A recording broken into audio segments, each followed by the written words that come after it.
3 दिन के अमेरिकी दौरे के बाद स्वदेश लौटे पीएम मोदी। सांस्कृतिक कार्यक्रम के साथ लोगों ने किया पीएम का स्वागत। जेपी नड्डा भी रहे मौजूद।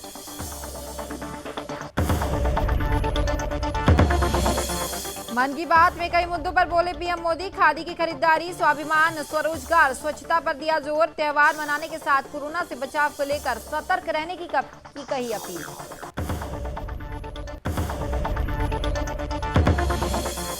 यूपी में आज होगा मंत्रिमंडल विस्तार। जितिन प्रसाद सहित राज्य 7 मंत्री लेंगे शपथ। शाम 5:30 बजे होगा मंत्रियों का शपथ ग्रहण।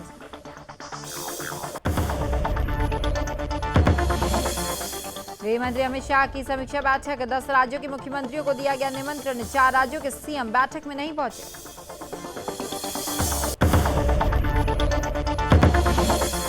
और जम्मू कश्मीर के बांदीपोरा में हुई मुठभेड़। सुरक्षा बलों ने लश्कर के 2 आतंकियों को मार गिराया। बीजेपी नेता वसीम बारी के हत्याकांड में शामिल थे आतंकी।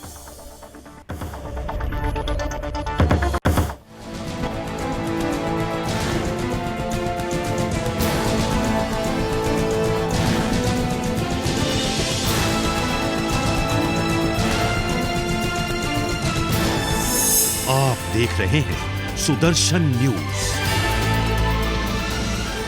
नमस्कार, सुदर्शन यूपी देख रहे हैं आप और मैं हूं आपके साथ स्मारिका ठाकरे। समाजवादी व्यापार सभा का मंडल स्तरीय सम्मेलन शनिवार को मुरादाबाद में स्थित राही होटल में आयोजित किया गया है, जिसमें मुख्य अतिथि के तौर पर व्यापार सभा के प्रदेश अध्यक्ष और पूर्व मंत्री संजय गर्ग पहुंचे। उन्होंने बीजेपी पर जमकर निशाना भी साधा। साथ ही उन्होंने ये कहा कि कोरोना काल के दौरान व्यापार पूरी तरह से चौपट हो गया है। इसके बावजूद व्यापारियों ने टैक्स दिया है, लेकिन सरकार की तरफ से उन्हें कोई भी राहत नहीं दिया गया। उन्होंने आगे ये कहा कि जब सपा सरकार बनने पर ही अब व्यापारियों को राहत मिल सकेगी और उनका व्यापारी जो है पटरी पर वापस लौट पाएगा। तो वहीं यूपी के मुरादाबाद में न्यायालय की सुरक्षा व्यवस्था भी भगवान भरोसे ही चल रही है। ऐसे में न्यायालयों की सुरक्षा व्यवस्था पर कई सवाल जो है वो खड़े हो रहे हैं। आपको ये बता दें कि अधिवक्ताओं ने प्रशासनिक अफसरों से भी कई बार इस मामले की शिकायत की, लेकिन उनके बावजूद भी यहाँ पर किसी तरह की व्यवस्था नजर नहीं आ रही। हालांकि पुलिस नए सुरक्षा के लिए लाइव डिटेक्टर से लेकर सभी उपकरण लगाए हुए है, लेकिन वहां से गुजरने वाले लोगों की किसी भी प्रकार की चेकिंग जो है वो नहीं होती है। मुरादाबाद में कोर्ट की सुरक्षा पहले से ही अच्छी तरह से की जाती है। यहाँ पे सभी गेटों पे DFMD लगे हुए हैं। HHMD से सभी जो प्रवेश करते हैं व्यक्ति, उन सभी की चेकिंग की जाती है। किसी भी तरह का आपत्तिजनक वस्तु किसी को लाने नहीं दिया जाता। सभी का ID कार्ड चेक किए जाते हैं। इसके अलावा पूरे कोर्ट कॉम्प्लेक्स में सभी इम्पोर्टेंट स्थानों पे पुलिस की तैनाती की गई है। साथ ही वहाँ पे PAC भी रहती है। लगातार वहाँ पे मॉनिटरिंग की जाती है, गश्त की जाती है। और इसके अलावा कोर्ट सुरक्षा समिति है, जिसमें हम हैं और जजेस का भी प्रतिनिधित्व रहता है। जो दिल्ली में ये दुखद कांड हुआ है, ये वाकई हमारे एडमिनिस्ट्रेशन ऑफ जस्टिस, न्यायालय की सुरक्षा व्यवस्था पे एक बहुत बड़ा आघात है। एक क्रिमिनल लॉयर की ड्रेस में जाता है और मर्डर करता है। गवर्नमेंट को इसके बारे में सोचना चाहिए। तो वहीं यूपी के संत कबीर नगर में सुदर्शन न्यूज की खबर का एक बड़ा असर देखने को मिल रहा है। आपको ये बताएं कि जिले के धनघटा तहसील के घाघरा नदी में हो रही कटान की सुदर्शन न्यूज ने प्रमुखता से उसे दिखाया, जिसके बाद यूपी सरकार में उद्यान मंत्री श्री राम चौहान संत कबीर नगर पहुंचे और घाघरा नदी में हो रही कटान का उन्होंने जायजा लिया। तुर्कवलिया भिखारीपुर में हो रही कटान को रोकने के लिए मंत्री श्री राम चौहान ने ड्रेनेज खंड के AN को बांध बचाने के आवश्यक जो दिशा निर्देश थे वो भी दिए और साथ ही उन्होंने कहा कि बांध को बचाने के लिए सरकार से जो भी आवश्यकता होगी उसे पूरा किया जाएगा।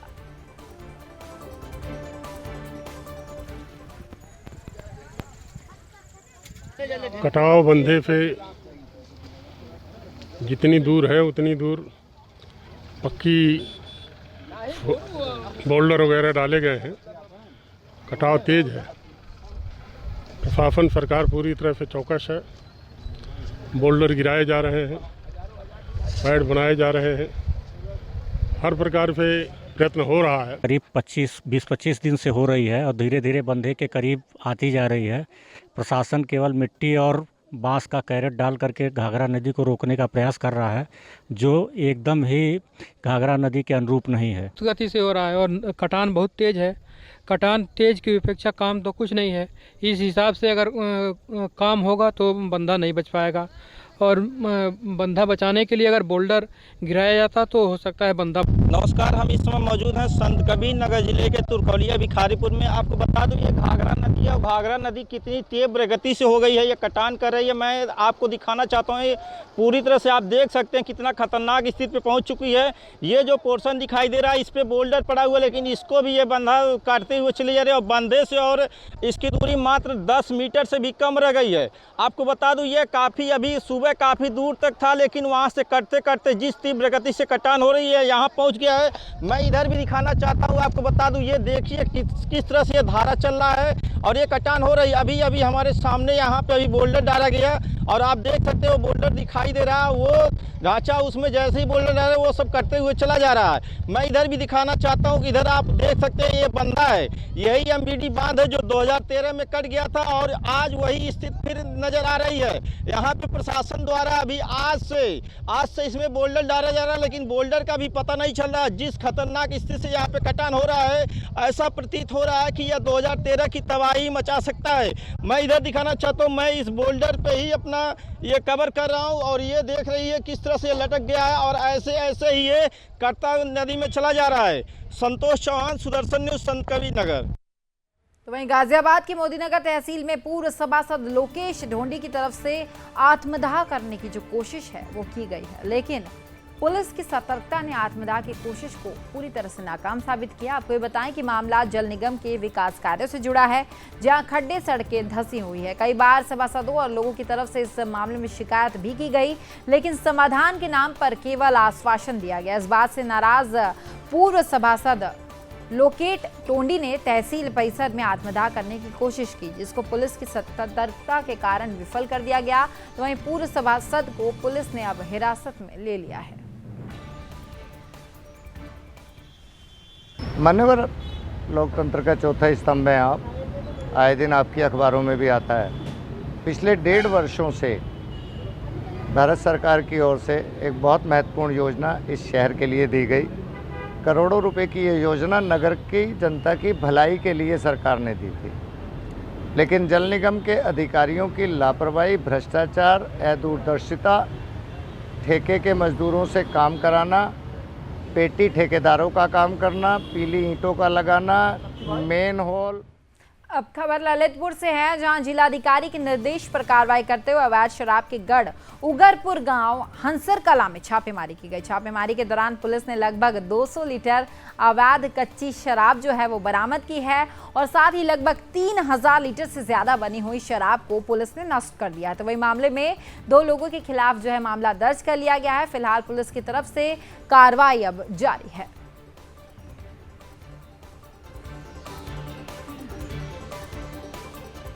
अब खबर ललितपुर से है, जहां थाना दिवस के मौके पर कार्यक्रम का आयोजन किया गया, जिसमें प्रशासनिक अधिकारी और मंडलायुक्त शामिल हुए। इस दौरान मंडलायुक्त फरियादियों से सीधे रूबरू हुए, और साथ ही उन्होंने अवैध कब्जाधारियों को चिन्हित कर उन पर कार्रवाई करने का निर्देश दिया। तो वहीं थाना दिवस के प्रति लोगों का रुझान जो है वो कम देखते हुए उन्होंने थाना दिवस का गांव-गांव में प्रचार प्रसार करने का आदेश दिया है। इतना ही नहीं, उन्होंने महिला शक्ति मिशन के तहत महिला थाने की अपराध पंजिका को देखा और आवश्यक दिशा निर्देश दिए।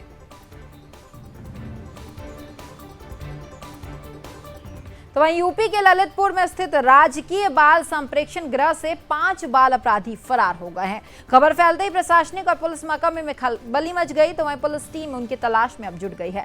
दरअसल ये बताया जा रहा है कि पांचों ने बाल गृह के कमरे का लोहे का जो दरवाजा था वो उखाड़ दिया और कई फीट ऊंची 4 दीवारी फांद कर भाग वो निकले, जिसके बाद बाल संप्रेक्षण गृह के कर्मचारियों ने खोजबीन शुरू कर दी, लेकिन उनका कहीं भी पता नहीं चल पाया। फिलहाल इस मामले में पुलिस की तरफ से फरार 5 नाबालिग की जो तलाश है वो अभी जारी है।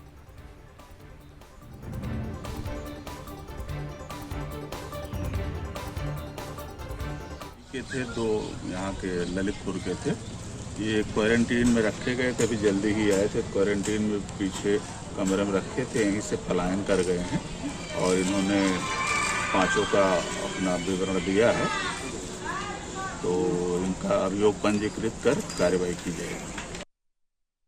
तो वहीं कानपुर में जिलाधिकारी की तरफ से GSVM मेडिकल कॉलेज के इमरजेंसी वार्ड का निरीक्षण किया गया। इस क्रम में जिलाधिकारी ने अस्पतालों के विभागों के विभाग अध्यक्ष और प्रोफेसर के साथ बैठक की है। बैठक में डेंगू और फीवर के संबंध में सभी व्यवस्थाओं को पूरा करने का आदेश दिया गया और साथ ही जिलाधिकारी ने निर्देश देते हुए कहा कि जो मरीज यहां आते हैं उनको बेहतर इलाज मिल सके। और साथ ही जिलाधिकारी ने आगे कहा कि आने वाले मरीजों को कोई भी असुविधा ना हो, इसका खास तौर पर ध्यान रखा जाए। आज कानपुर मेडिकल कॉलेज का निरीक्षण किया गया है। सुबह से मेडिकल कॉलेज के विभिन्न डिपार्टमेंट्स, इमरजेंसी फैसिलिटीज़ और इसी के साथ साथ जो पीकू ICUs वगैरह जो तैयार किए गए हैं और PMSSY के तहत जो नवीन भवन जो निर्माणाधीन है उसका निरीक्षण किया गया और उसके बाद जो अस्पताल के विभिन्न विभागों के HODs और प्रोफेसर्स उनके साथ भी मुलाकात करके बातचीत किया गया है। मुख्य रूप में जो वर्तमान में डेंगू और ज्वर का जो प्रकोप है उसके संबंध में बातचीत किया गया है। उसके संबंध में जो रेस्पॉन्स मैकेनिज्म है उसके बारे में बातचीत किया गया है। 27 तारीख को मेगा वैक्सीनेशन ड्राइव। तो वहीं अब खबर यूपी के चंदौली से निकलकर सामने आ रही है, जहां CM योगी के निर्देश पर जिलाधिकारी की तरफ से मरीजों को बेहतर स्वास्थ्य सुविधा मुहैया कराने को कई अस्पतालों को निर्देश दिया जा रहा है। इसी क्रम में जिलाधिकारी ने जिला संयुक्त चिकित्सालय चकिया का भी निरीक्षण किया है। निरीक्षण के दौरान जिलाधिकारी ने मरीजों से हालचाल जाना और साथ ही अस्पताल की व्यवस्थाओं के बारे में जानकारी भी ली। इतना ही नहीं, जिलाधिकारी के निरीक्षण के दौरान अस्पताल में कुछ डॉक्टर्स अनुपस्थित पाए गए, जिसको लेकर जिलाधिकारी ने फटकार लगाते हुए चिकित्सकों और कर्मचारियों का एक दिन का वेतन काटने का निर्देश जो है वो दे दिया है।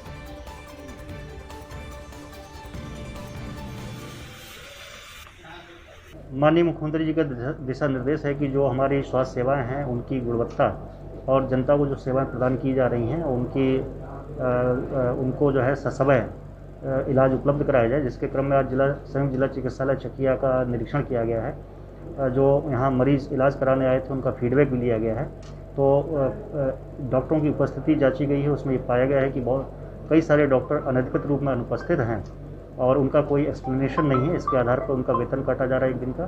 साथ ही जो बाहर से दवा लिखने की भी शिकायतें थी कि डॉक्टर बाहर की दवाएं लिख रहे हैं। निर्देश है कि अब खबर चंदौली से है, जहां सुदर्शन न्यूज की चैनल की मुहिम का एक बड़ा असर देखने को मिला। आपको ये बता दें कि गैर मान्यता प्राप्त अस्पताल और पैथोलॉजियों पर CMO ने छापेमारी की, जिसमें कई ऐसे अस्पताल हैं जो गैर मान्यता प्राप्त हैं। इलाके में कई अस्पताल ऐसे हैं जो अवैध रूप से संचालित किए जाते हैं। इसी क्रम में इस मामले पर सुदर्शन न्यूज ने CMO से बातचीत करते हुए अवैध अस्पतालों में कार्रवाई की मांग की थी, जिस पर CMO ने सुदर्शन न्यूज चैनल की मुहिम को सराहना करते हुए अब अवैध अस्पताल और पैथोलॉजी के खिलाफ जांच और कार्रवाई अब शुरू कर दी है।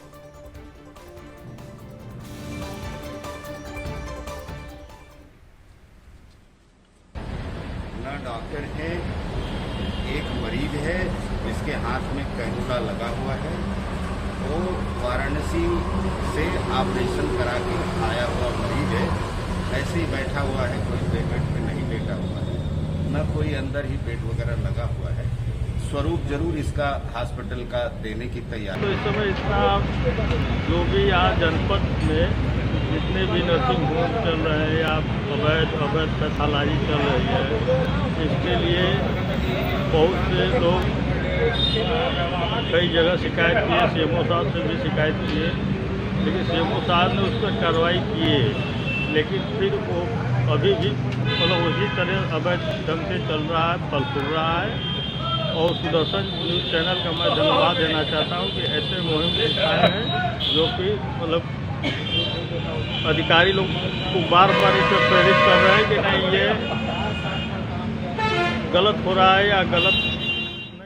अब खबर चंदौली के सदर थाना क्षेत्र अंतर्गत नवी गांव से निकलकर सामने आई है, जहां धर्म परिवर्तन कर ईसाई धर्म अपनाते हुए एक व्यक्ति ने हिंदुओं की आस्था के साथ खिलवाड़ करते हुए गांव के सड़क पर स्थित शिव और बजरंगबली के मंदिर में देर रात तोड़फोड़ कर दी, जिसके बाद स्थानीय लोगों ने मामले की सूचना जो थी वो पुलिस को दी। तो वहीं मौके पर पहुंची पुलिस ने मंदिर के टूटे भाग को जुड़वाकर आरोपी को हिरासत में ले लिया है। तो वहीं ग्रामीणों की माने तो गांव में अवैध रूप से ईसाई धर्म से जुड़े लोगों की तरफ से चर्च की स्थापना करा दी गई है और बड़ी संख्या में लोगों का धर्म परिवर्तन कराने में कुछ रैकेट जो है वो जुड़े हुए हैं, जिससे हिंदू आस्था के प्रति खिलवाड़ जो है वो किया जा रहा है। फिलहाल इस मामले में जो जांच है वो अभी जारी है।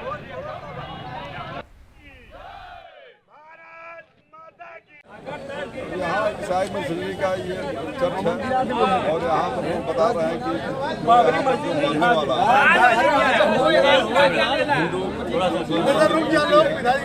उस पर मतलब ये कभी उखाड़ना कभी कुछ करना उस तरह से ये काम किया जा रहा है। इसलिए घटना पर इसकी जांच कराई जाए और इन लोगों द्वारा पकड़ दिया गया है। इन लोगों को आश्वासन दिया है कि जांच कराई। यहाँ एक व्यक्ति के द्वारा कई बार से शिवलिंग पे पेशाब करना, हनुमान जी का नाक तोड़ना, मुंह तोड़ना, अगर कोई विरोध कर दिया तो उसको गलत से गलत धारा में परेशान कराना, तो इसके वजह से सारे लोग परेशान। एक विषय है और दूसरा विषय है कि यहाँ ईसाईकरण हिंदुओं को जबरदस्त तरीके से किया जा रहा है और यहाँ चर्च बनाया गया है और उसको लालच देके हिंदुत्व पे आघात किया जा रहा है। तो वहीं अलीगढ़ में एक बार फिर से शहर का माहौल बिगाड़ने की कोशिश की गई है। इस दौरान कुछ शरारती तत्वों ने मंदिर में घुसकर मूर्तियां खंडित कर दी है। तो वहीं स्थानीय महिला पूजा करने के लिए जब मंदिर में पहुंची तो मूर्तियों को खंडित पाया गया, जिसके बाद महिलाओं ने इसकी सूचना जो थी वो पुलिस को दी और पुलिस ने मामला दर्ज कर सीसीटीवी फुटेज के आधार पर एक व्यक्ति को अब गिरफ्तार कर लिया है और साथ ही मामले में लिप्त और भी आरोपियों की जो तलाश है वो भी जारी है। फिलहाल मामले में सीओ की तरफ से जो जाँच है वो भी जारी है। मूर्ति क्षति पहुंचाने वाले व्यक्ति को चंद घंटों में ही अलीगढ़ पुलिस ने ढूंढकर पूछताछ शुरू कर दी। अभियुक्त का नाम जोगिंदर है, जो समस्तीपुर बिहार का रहने वाला है। इलाकाई लोगों द्वारा बताया गया है कि ये मानसिक रूप से विक्षिप्त है। छानबीन जारी है। अलीगढ़ में लगातार दूसरी बार मूर्ति तोड़ने का मामला सामने आया है। मैं आपको बता दूं, ये दुबई का पड़ाव स्थित एक मंदिर में आप देखिए, मैं अपने विजय से कहूँगा दिखाएं, ये भगवान शिव परिवार की मूर्ति तोड़ी गई है और लगातार दूसरी बार ऐसा मामला सामने आया है। और अलीगढ़ पुलिस की माने तो उस युवक को पकड़ लिया गया है और उसे बताया जा रहा है कि वो मानसिक रूप से विक्षिप्त था। लेकिन प्रश्न एक ही उठता है कि आखिर हिंदू आस्थाओं के साथ खिलवाड़ कब तक, और हिंदुओं के मंदिर में जो युवक तोड़ते हैं मूर्तियाँ, वो ही क्या मानसिक रूप से विक्षिप्त होते हैं, एक बड़ा सवाल है। दूरी जर्नलिस्ट सुजय कुमार कौशिक के साथ दिवाकर दीक्षित, सुदर्शन न्यूज, अलीगढ़। तो फिलहाल इस बुलेटिन में इतना ही। प्रदेश की सभी खबरों के लिए आप देखते रहिए सुदर्शन यूपी। नमस्कार।